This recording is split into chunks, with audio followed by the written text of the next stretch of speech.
নিয়ে ইতিমধ্যে বসেছি, বিশেষ করে এখানে সড়ক ও জনপথ বিভাগ এবং আমাদের এই মহাসড়ক ঘিরে কিছু পুরসভা আছে এবং এখানে কিছু কনস্ট্রাকশনের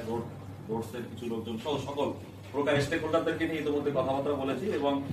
আগামী এই ঈদ যাত্রাটাকে শুরু করার জন্য আমরা বেশ কিছু সমস্যাগুলো আইডেন্টিফাই করে সেগুলো সমাধানের ব্যাপারে সবাই একমত হয়েছে এবং সেই কার্যক্রমগুলো চলছে। শেষ মুহূর্তে কিছু সমস্যামূলক রাস্তার কিছু সমস্যামূলক কার্যক্রমগুলো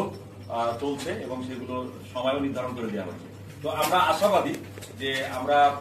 এই ঈদুল আজহাকে ঘিরে আমাদের এই মহাসড়কটি যাতে নিরবিচ্ছিন্নভাবে যাত্রীরা নিরাপত্তার মাধ্যমে এবং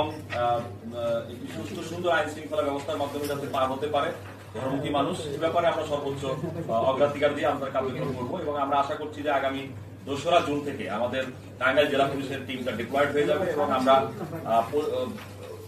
20-25টা মোবাইল টিম এবং প্রায় 40টি ক্রিকেট টিম আমরা ব্যবস্থা রাখবো যাতে করে কোনো ধরনের কোনো নিরাপত্তাজনিত বা ট্রাফিক ব্যবস্থাপনার কোনো ধরনের প্রতিবন্ধকতা যাতে না ঘটে সেজন্য আমরা সর্বোচ্চ প্রায়োরিটি দিচ্ছি।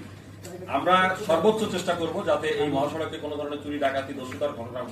না ঘটে এবং প্রতিরোধ ব্যবস্থাগুলো আমাদের থাকবে। আমাদের মোবাইল টিমগুলো কিন্তু সার্বক্ষণিক এই মহাসড়কটি ঘিরে কাজ করবে।